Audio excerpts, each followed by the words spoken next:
Hello, and welcome back to Inside College Admissions, podcast presented by Scoir. My name is Dr. Robert Avossa, and I serve as Superintendent-in-Residence for the entire network. Super excited today to be joined by Dr. Dana Godek. She is a policy and practice champion. She works for a group called CASEL, the Collaborative for Academic, Social, and Emotional Learning.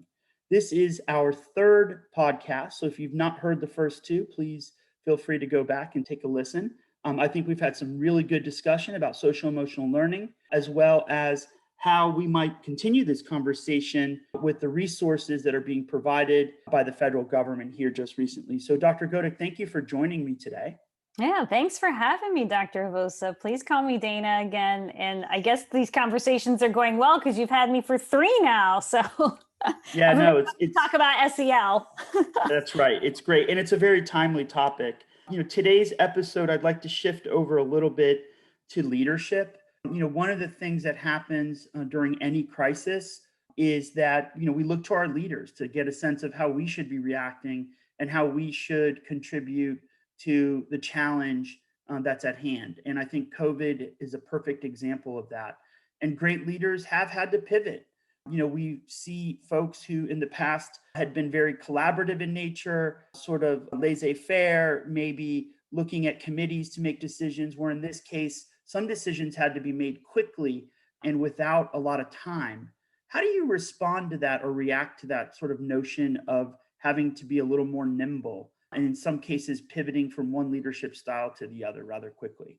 Yeah, it's a really great question. So the quick response to that is it sounds like you're describing situational leadership, like really thinking about the moment and what the pivot needs to be in the moment. But the way I see that relating to social and emotional learning, or SEL, for an instructional leader is really through the competencies, right? So self-awareness, being aware of what your core sort of organic leadership style is, and definitely playing to your strengths, but being aware of where maybe you have some shortcomings, or being aware of opportunities to strengthen some muscles in other leadership styles or other leadership forms based on the moment, which is another SEL skill, right? So that's social awareness, some responsible decision making, all laced in together. It's very much a personal journey.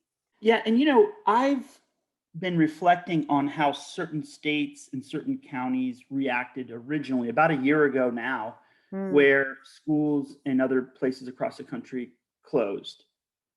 I also want to bring up an example of the state of Florida, where the governor had been criticized widely for forcing school districts to open in Florida.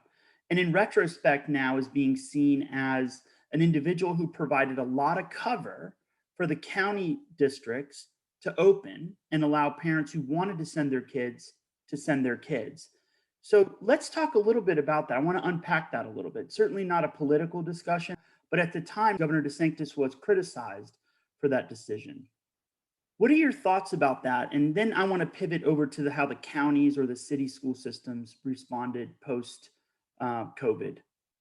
Yeah, so anything involving multiple people is poly. So we're going to have a little bit of a poli-sci, I guess, theme in the background of what you're describing, which is the governor's sort of autocratic style, to your earlier point of leadership, just making that command and control decision, and frequently very unpopular decisions in the beginning. Again, just replaying the history of the last 12 months. But, I think it was also, you use the word cover. It was a good opportunity for people at the local level to continue to preserve some options, but also allow them to really lean into what the community specific needs were.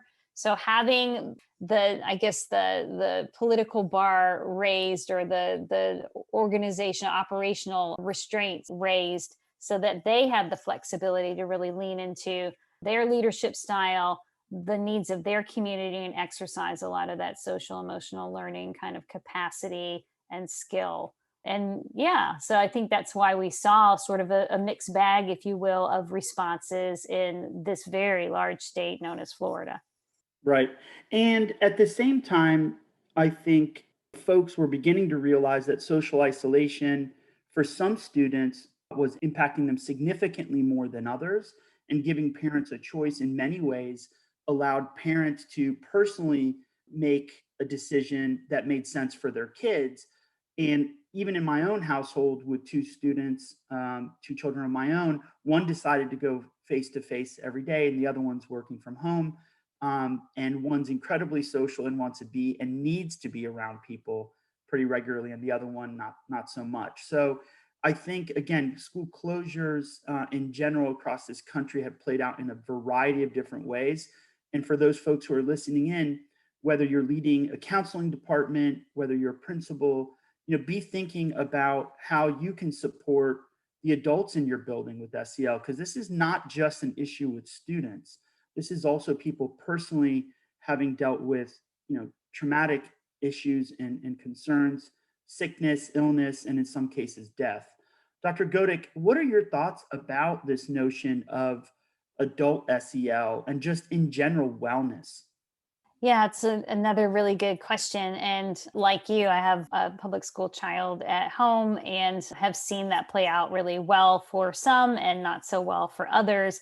So I think from a leadership standpoint, and again, an SEL standpoint, it continues to be an opportunity to rethink personalized learning, competency based assessments, but really thinking about what the instructional leadership strengths are of the building leader in support of adults. I hope those conversations don't go away just because, it looks like we're moving quickly toward brick and mortar. But to the point of brick and mortar, we're going to have a lot of leadership work to do with the adults who are returning, many of whom, right, are parents in their own right. So dealing with their child reacting well or not so well, just like you and I, and also dealing with the effects of other children coming in. So not to pathologize SEL, we certainly don't want people to start practicing therapy or acting as a social worker when they're not trained to do so, but really kind of getting in touch with their own sense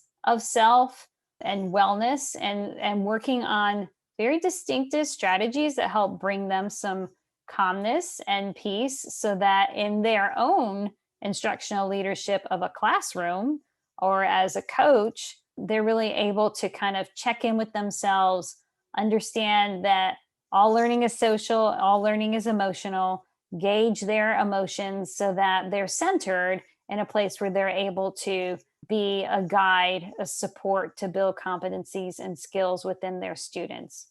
And so that was a whole lot, a roundabout way of saying that adult SEL really has two prongs, right? It's the self, and then it's the ability to be an instructional integrated voice for SEL within the classroom on behalf of youth and students.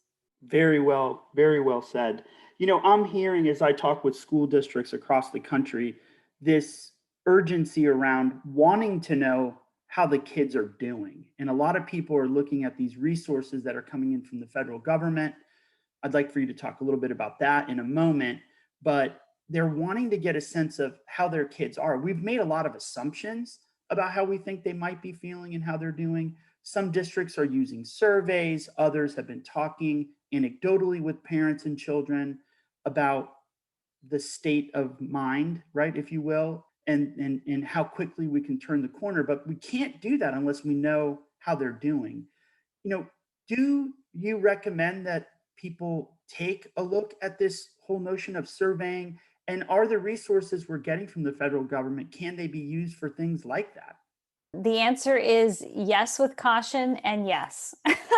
So, yes with caution. I would always advise policymakers, leaders to think about surveys or other instruments for measuring SEL that are of evidence based, have a research premise, have been robustly tested before using that as something that they might uphold as a signal or an indicator for their own leadership decisions or in sharing that information back with the community. And surveys that really look at multiple perspectives and provide a comparative analysis are best, always controlling for equity. So, that said, the other question that you asked about using the American Rescue Plan or ARP resources to support that? The answer is yes, right? So that would be encouraged with or without ARP, because you could consider that as part of a comprehensive needs assessment at a district and at a schoolhouse level. So for sure, ARP can be used for that. And you and I have talked about this before. Chiefs for Change has some excellent resources, a very recent one published on how schools should use funds from ARP to support students and support enriching activities over the summer, taking some of that emotional stress off of the return, the formal return in the fall, and sort of front loading and proactively mitigating some of that stress and providing some, I'll just say, frankly, joy into the return. Like, let's use this as a moment that, okay, maybe we're not literally embracing, but we are embracing our common experience with one another, and we're going to get through it together. So these resources can be leveraged in that way. Yeah, one of the things I'm hearing is some of the school systems that I work with are talking about almost building a bridge back to some level of normalcy. And that bridge can be built through almost like a summer camp style atmosphere where we're bringing kids back. We are obviously and clearly needing to, get a sense of how they're doing in reading and math, and we need to infuse those things. But I'm hearing a lot of people talking about ways to infuse art, ways to infuse movement, whether it's yoga or sports or activities, more of a sort of fun camp-like atmosphere. And I don't know if that's the right thing or not. It sounds like the right thing. How do you react to that?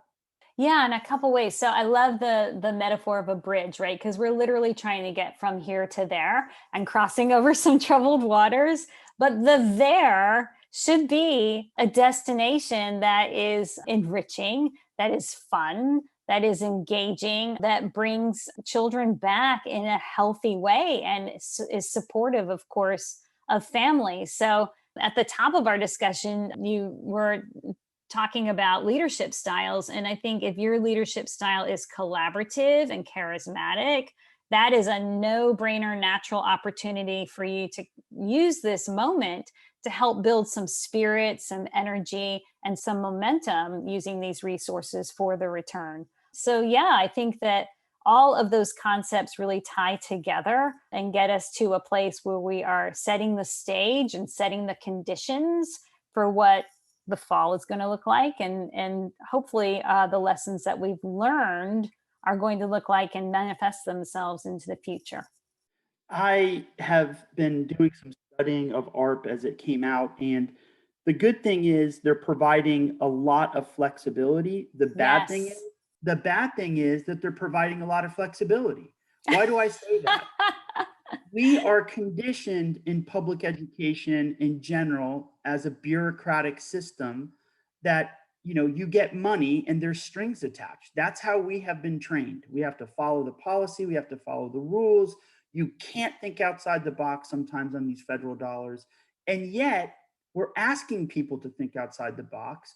We're asking them to be more flexible. They're finally being given that flexibility.